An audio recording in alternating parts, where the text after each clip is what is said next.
الآن قائم على الاستهزاء بالدين.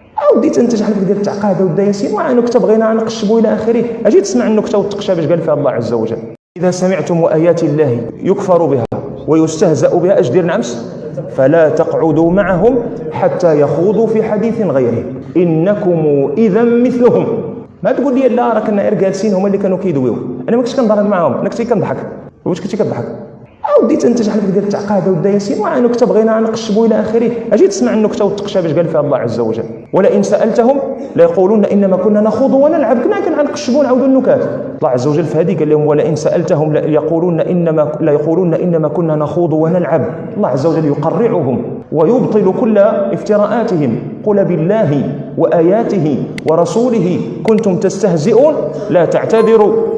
ما كان اعتذار، لا تعتذروا قد كفرتم بعد ايمانكم.